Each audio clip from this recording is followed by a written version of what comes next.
सुप्रभात प्रिय छात्रों। बेटा आज हम सेकंड चैप्टर तीर्थ तिलोनिया पढ़ेंगे। इस चैप्टर के लेखक हैं श्री भीष्म साहनी जी। उन्होंने इस चैप्टर के माध्यम से कर्मठता, अनुशासन, सहभागिता और आत्मनिर्भरता का पाठ पढ़ाया है कि तिलोनिया नाम की जो जगह है वो हमें इन सभी गुणों से युक्त मिलती है और ये सब हमें सीख भी देती है। तो चैप्टर पढ़ते हैं और हम देखेंगे कि तिलोनिया नाम की जो जगह है उसमें क्या क्या बताया गया है। भारत में तिलोनिया नामक कोई जगह भी है, यह मुझे मालूम न था। उस वक्त तक तिलोनिया के बारे में मुझे इतनी ही जानकारी थी कि वहां पर एक स्वावलंबी विकास केंद्र चल रहा है जिसे स्थानीय ग्रामवासी स्त्री पुरुष मिलकर चला रहे हैं। कि तिलोनिया नामक कोई जगह है ये लेखक को पता नहीं था। उनको सिर्फ इतना पता था कि वहाँ एक स्वावलंबी विकास केंद्र चलता है और वहीं के लोग उसे चलाते हैं। मैं वहाँ अपने किसी प्रयोजन से नहीं जा रहा था, प्रयोजन यानी कारण से नहीं जा रहा था। मैं अपने वास्तुकर दामाद के साथ, जिन्हें वहाँ अपना कोई काम था, मात्र एक साथी के नाते जा रहा था। कि लेखक का कोई वहाँ काम नहीं था, वो अपने दामाद के साथ जा रहे थे और दामाद को उनको वहाँ काम था। मुंबई को जाने वाली जनरेली सड़क को छोड़कर हमारी जीप एक तंग राजस्थानी सड़क पर आ गई थी, पर यहाँ भी दूर दूर तक कुछ दिखाई नहीं देता था। तो मुंबई की जो लोगों से भरी हुई सड़क थी वो छोड़कर अब गाड़ी जो है वो राजस्थानी सड़क पर आ गई थी, जहाँ पर केवल सपाट मैदान, कंटीली झाड़ियों के झुरमुट और दोपहर का बोझिल वातावरण दिखाई देता था। फिर सहसा यानी अचानक ही हमारी जीप ने एक मोड़ काटा और हम तिलोनिया की छोटी सी बस्ती में थे। बस्ती क्या थी? कुछ पुराने और कुछ नए छोटे छोटे घरों का झुरमुट थी। चारों ओर चुप्पी थी। दोपहर की अलसाहट। धीरे धीरे तिलोनिया के राज खुलने लगे। पहली जानकारी तो भोजन पर बैठते समय ही हो गई, जब एक सज्जन मेरे हाथ धुलवा रहे थे। तो जैसे ही लेखक और दामाद वहां पहुंचे, वहां का वातावरण देखा जो वाकई में ग्रामीण जैसा था और अब उन्हें कुछ वास्तविकता का पता चला। कैसे? तो पढ़े आगे। जहां पर हम खड़े थे उसके नीचे एक तालाब है। हम लोग तालाब की छत पर खड़े हैं। मैं अभी दाएं बाएं उस छिपे हुए तालाब का जायजा ले ही रहा था जब वे कहने लगे, इस ताल में बारिश का पानी इकट्ठा होता रहता है। बरसात के दिनों में छतों पर से गिरने वाला जल सीधा इस ताल में चला जाता है। ऐसे ही बहुत से ताल हमने जगह जगह बना रखे हैं। इससे पहले कि मैं उनसे कुछ पूछूं, उन्होंने मेरे चेहरे के भाव से ही मेरे सवाल को समझ लिया होगा। कहने लगे, इस बारिश के पानी को हम साफ कर लेते हैं, उसे पीते हैं, उस पानी से अपनी खेती बाड़ी करते हैं। तो जहाँ पर वो खड़े थे तालाब, वहाँ पर सज्जन ने लेखक को बताया कि यहाँ का जो बारिश का पानी होता है वो इस ताल में गिरता है और उस ताल के पानी को हम साफ करके पीते हैं और खेती बाड़ी में काम लेते हैं। राजस्थान की धरती तो जल के लिए तरसती है ना। अब तो ऐसे ही 110 ताल हमने अपने इलाके में जगह जगह बना के रखे हैं।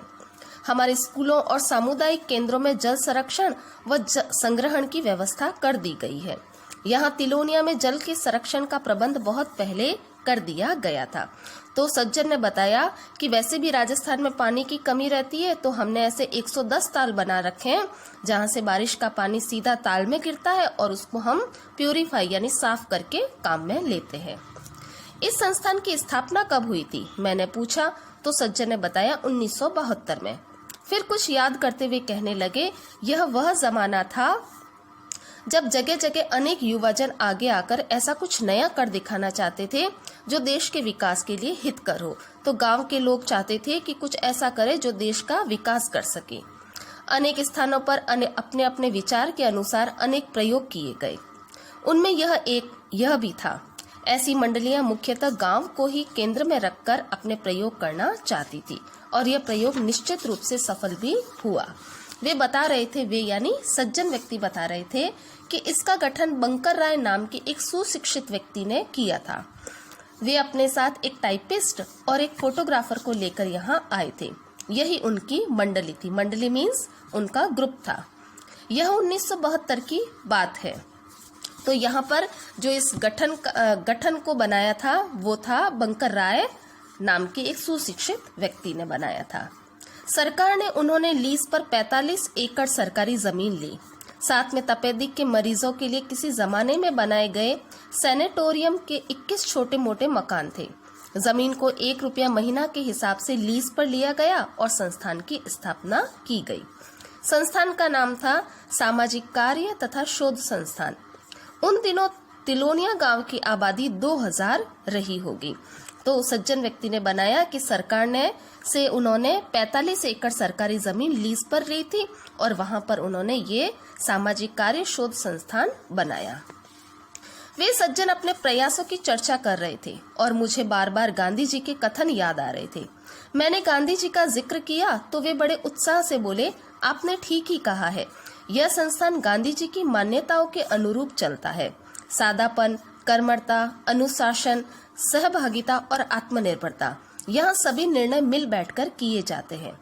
आत्मनिर्भरता से मतलब, तो उन्होंने बताया सज्जन व्यक्ति ने कि आत्मनिर्भरता का क्या मतलब होता है। आत्मनिर्भरता से मतलब कि ग्रामवासियों की छिपी क्षमताओं को काम में लाया जाए और गांधी जी के अनुसार ग्रामवासी अपनी अधिकांश बुनियादी जरूरतों की वस्तुओं का उत्पादन स्वयं करें। हमारे संस्थान का मूल उद्देश्य गांव की गरीब जनता की सामान्य जरूरतों को पूरा करने के लिए परंपरागत जानकारी और व्यावहारिक अनुभव के आधार पर साझे प्रयासों द्वारा गांव की अर्थव्यवस्था का विकास करना है। तो सज्जन व्यक्ति ने बताया कि ग्रामवासियों में कुछ न कुछ क्षमताएं होती है जो छिपी हुई होती है, उनको बाहर लाना और हमारी जो जरूरतों के सामान है उनका उत्पादन करना, ताकि जो गरीबी है वो हट सके और जो हमारे काम की चीज है वो हमें गांव से ही मिल सके, ताकि अर्थव्यवस्था का विकास भी हो सके। हाथ मुंह धोकर हम लोग भोजन कक्ष की ओर बढ़ गए।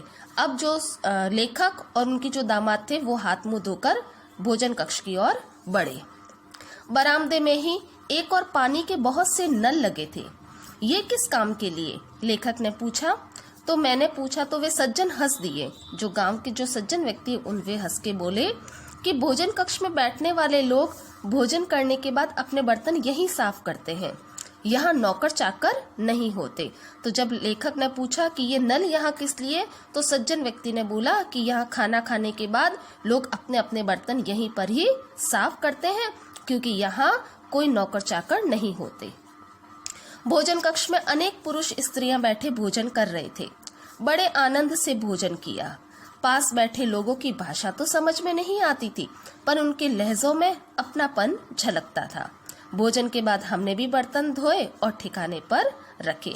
तो जहां वो बैठे थे वहां पर जो वातावरण था, जो लोग बैठे हुए थे, उनकी भाषा तो लेखक को समझ में नहीं आ रही थी, लेकिन फिर भी उनकी बातों से अपनापन झलक रहा था। तो लेखक और उनके दामाद ने भी खाना खाया, अपने बर्तन वहीं पर साफ किए और ठिकाने पर रखे। पानी के ताल के पास हम फिर से खड़े थे। मैंने पूछा, ताल के जल का उपयोग क्या आप और भी किसी काम के लिए करते हैं? कि जो पानी था वो खेती बाड़ी में काम में लेते हैं और पीने के लिए तो काम में लेते ही हैं, इसके अलावा भी और किसी में यूज करते हैं? तो वे झट से बोले, इससे बिजली पैदा करते हैं। इसी जल से हम बिजली बनाकर घरों में रोशनी पहुंचाते हैं। मैं चौंका। बारिश के पानी को साफ करके पिया जा सकता है, खेती बाड़ी के काम में भी लाया जा सकता है, पर बिजली वह कैसे? पानी की ऊर्जा से? अब की बार मुझे यकीन करना कठिन हो रहा था। तो लेखक ने जैसे ही सुना कि इससे बिजली पैदा होती है तो वे चौंक गए। उन्हें यकीन नहीं हो रहा था, लेकिन अचानक उन्हें याद आया कि भोजन करते समय छत पर से लटकता बिजली का पंखा चल रहा था। तो उन्हें याद आया कि शायद ये बिजली का पंखा इसी पानी से जो बिजली बनती है उसी से चल रहा है। वे बड़े उत्साह से कहने लगे, साथ ही साथ हम सूर्य की ऊर्जा से भी बिजली बनाते हैं। यानी कि जो सौर ऊर्जा होती है, सूर्य से मिलने वाली जो किरणें होती है, धूप होती है, उससे वो बिजली बना रहे थे। तिलोनिया गांव में स्थित लगभग 60,000 वर्ग फुट पर फैला हुआ इस संस्था का नया परिसर पूरी तरह सौर ऊर्जा से चालित है। काफी गहराई से पानी खींचने के पंप तथा अनेक कंप्यूटरों की व्यवस्था सौर ऊर्जा से की जाती है। मैं मन ही मन फिर से चौंका। क्या इस जगह कंप्यूटर भी पहुंच गए हैं? पर वे बराबर बताए जा रहे थे और उनकी देखरेख और व्यवस्था मुख्यतः हमारे ग्रामीण सदस्य ही करते हैं। उनमें से अनेक इस काम में प्रशिक्षण प्राप्त कर चुके हैं। अब उन्होंने बताया कि सौर ऊर्जा से जो हमारा जो सामुदायिक केंद्र है वो पूरा इसी सौर ऊर्जा से जो मिल रही है बिजली, उसी से चलता है और यहाँ पर जो गांव का है वह 60,000 फुट पर फैला हुआ है और जो संस्था चल रही है वो भी पूरी तरह से सौर ऊर्जा से चल रही है। गहराई से जो पानी मिल रहा था और वहां पर पानी खींचने के जो पंप थे वो और कंप्यूटर की व्यवस्था भी सौर ऊर्जा से ही की जा रही थी। लेखक इस बात को सुनकर वाकई में चौंक गए कि गांव में यहाँ पर इतना सब कुछ हो रहा है कि यहाँ पर लोग आपस में खाना बना रहे हैं, खा रहे हैं, अपने बर्तन साफ कर रहे हैं, पानी की व्यवस्था है, पानी को इस तरह से प्यूरिफाई करके पीने में लिया जा रहा है, खेती बाड़ी में काम में लिया जा रहा है और अब खींचने के पंप और कंप्यूटर भी हो गए इस जगह पर। तो उन्हें बड़ा आश्चर्य हुआ।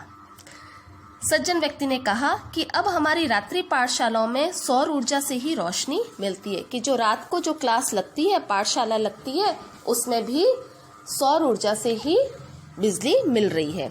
रात्रि पाठशालाओं से क्या मतलब? क्या यह रात के वक्त पाठशालाओं में पढ़ाई होती है? जी ऐसा ही। दिन के वक्त गांव के लड़के लड़कियां खेती बाड़ी या घर के काम में लगे रहते हैं, पशु चराना, बकरियों की देखभाल आदि। शाम होने पर वे लोग पाठशाला में पहुंच जाते हैं। संस्थान ऐसी 150 पाठशालाएं चला रहा है, वे गर्व से बोले, और इनमें 70% लड़कियां पढ़ती हैं। हमारे यहाँ एक रात्रि पाठशाला भील जाति के बच्चों के लिए भी विशेष रूप से खोली गई है। सज्जन व्यक्ति ने कहा कि यहाँ पर रात को पढ़ाई इसलिए होती है क्योंकि दिन में जो बच्चे होते हैं, लड़के लड़कियां खेती बाड़ी या घर के काम में लगे रहते हैं, तो उनको दिन में समय नहीं मिलता, इसलिए वो रात के समय पढ़ते हैं और यहाँ पर 70% लड़कियां भी पढ़ती हैं। अब सज्जन व्यक्ति ने बात खत्म की तो लेखक ने देखा कि अर्ध गोलाकार गुंबद वाले छोटे से भवन के निकट ही मुझे एक चबूतरा सा नजर आया, जो बहुत ऊंचा तो नहीं था, पर मुझे लगा जैसे वह नाटक खेलने का मंच है। किसी भी नाट्यगृह का मंच मुझे चुंबक की तरह खींचता है। मैंने उसकी ओर इशारा किया तो वे सज्जन बोले, पर हमारी सबसे बड़ी उपलब्धि कठपुतलियों का खेल दिखाने की रही है, जो हमारे यहाँ बड़े लोकप्रिय है। सज्जन व्यक्ति ने कहा कि ये सब तो कुछ नहीं, यहाँ की जो मेन जो हमारा अचीवमेंट है वो हमारे कठपुतलियों का खेल है। फिर वे कठपुतलियों की चर्चा करने लगे। कठपुतलियों का तमाशा मात्र मनोरंजन का माध्यम नहीं है, वह प्रचार प्रसार, विचार विमर्श का और भी अधिक सक्षम माध्यम है। गांव गांव में जहां शिक्षा से वंचित लोग रहते हैं, वहां कठपुतलियों के तमाशों के दौरान देखने वालों के बीच बहस चल पड़ती है। कठपुतलियों के तमाशे में राजा रानी की कहानी ही नहीं सुनाई देती, बल्कि इनके द्वारा ग्रामीण जीवन से संबंध अनेक मसलों पर विचार विनिमय कर सकते हैं। इस तरह हम निरक्षर ग्रामवासियों को अधिक सचेत कर सकते हैं। हम संस्थान के विभिन्न भागों का दौरा कर रहे थे तो लेखक ने बताया, जो सज्जन व्यक्ति है उन्होंने बताया कि कठपुतलियों के माध्यम से हम गांव-गांव जो अनपढ़ लोग हैं, निरक्षर लोग हैं, उनको सचेत करते हैं। कुछ ऐसी जानकारियां उनके द्वारा दी जाती है कठपुतलियों के द्वारा, ताकि लोग सचेत रहें और अपना आगे का कार्यक्रम जो है वो व्यवस्थित कर सके। चलते चलते हम संस्थान के पुस्तकालय में जा पहुंचे। हमने अभी पुस्तकालय में कदम रखा ही था कि एक सज्जन सैकड़ों पुस्तकों से भरी अलमारियों में से 2-3 पुस्तकें निकालकर मेरी ओर चले आए। वे मेरी ही पुस्तकें उठाए हुए थे।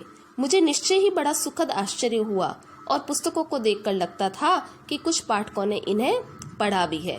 तो पुस्तकालय पहुंचे अब वे लोग, तो वहां पर देखा कि एक व्यक्ति 2-3 कुछ पुस्तकें निकाल कर आ रहा है और वो पुस्तकालय उन्हीं लेखक की थी, जो भीष्म साहनी जी है, उन्हीं की ये पुस्तकें थी। तो उन्हें बड़ा अच्छा लगा। पुस्तकालय से निकलकर हम लोग अब एक सभागार में प्रवेश कर रहे थे। बड़ा सा हॉल, फर्श पर दरियां, छत पर लटकते पंखे चल रहे थे और सभागार संस्थान के सक्रिय कार्यकर्ताओं, ग्रामीण पुरुषों स्त्रियों से भरा हुआ था। बहुत कुछ देखा था जो सचमुच प्रेरणाप्रद था। अपने कमरे की ओर ले जाते हुए संस्थान के प्रतिनिधि मुझे संस्थान की मूल अवधारणाओं के बारे में बता रहे थे। यहाँ काम करने वाले अधिकतर लोग गांव के ही युवक युवतियां थे, जिन्होंने 5वीं कक्षा से लेकर 12वीं कक्षा तक की तालीम पाई थी। अब वो एक बड़े से हॉल में पहुंचे जहां पर दरियां, पंखे वगैरह लटक रहे थे और कुछ लोग वहां पर कार्यकर्ता और स्त्री पुरुष भरे हुए थे। वो वाकई में प्रेरणाप्रद था। लेखक बहुत ही इम्प्रेस हुए इस सब देखकर, ये सारी चीजें देखकर। तो जो प्रतिनिधि थे वहां के, उन्होंने बताया कि यहाँ के जो लोग हैं वो काम करने वाले गांव के ही लोग हैं, जिन्होंने 5वीं से लगाकर 12वीं तक की शिक्षा यहीं पर ही प्राप्त की है। यहाँ सभी बराबर हैं, सभी को मान्यता मिली है, परंतु यदि प्राथमिकता दी जाती है तो गरीब ग्रामीणों को, स्त्रियों को और निम्न जाति के लोगों को। इस संस्थान को अंतर्राष्ट्रीय संस्था आगा खां फाउंडेशन द्वारा बहुत बड़े पुरस्कार से सम्मानित भी किया गया है। यहाँ पर जो प्राथमिकता है, जो सबसे पहले कार्य गरीब ग्रामीणों को, स्त्रियों को और निम्न जाति यानी छोटी जाति के लोगों के लिए ही काम होता था। और इस संस्थान को अंतर्राष्ट्रीय संस्था आगा खां फाउंडेशन द्वारा भी सम्मानित किया जा चुका है। दिल्ली की ओर हमारी जीप बढ़ने लगी। तिलोनिया पीछे छूट चुका है, पर बार बार मन में एक ही वाक्य उठता है कि तिलोनिया का भविष्य और भी अधिक उज्जवल हो। देश में एक नहीं, बीसियों सैकड़ों तिलोनिया उठ खड़े हो। अब लेखक वापस रवाना हो रहे थे अपने मुंबई की ओर, दिल्ली की ओर, लेकिन तिलोनिया पीछे छूट चुका था। लेकिन लेखक के मन में यही सवाल था, यही प्रश्न उठता था कि तिलोनिया का भविष्य बहुत अधिक उज्जवल है और देश में एक नहीं, बीसियों नहीं, सैकड़ों तिलोनिया उठ खड़े हो, जो कि सांस्कृतिक विरासत, परंपरागत जानकारियों और नई तकनीक के मेल से विकास की राह को अग्रसर कर सके। तो बेटा, इस तरीके से हमारा ये चैप्टर समाप्त होता है, तीर्थ तिलोनिया, जो हमें बहुत अच्छी सीख देता है। तो आई होप आपको ये चैप्टर समझ में आया होगा। धन्यवाद।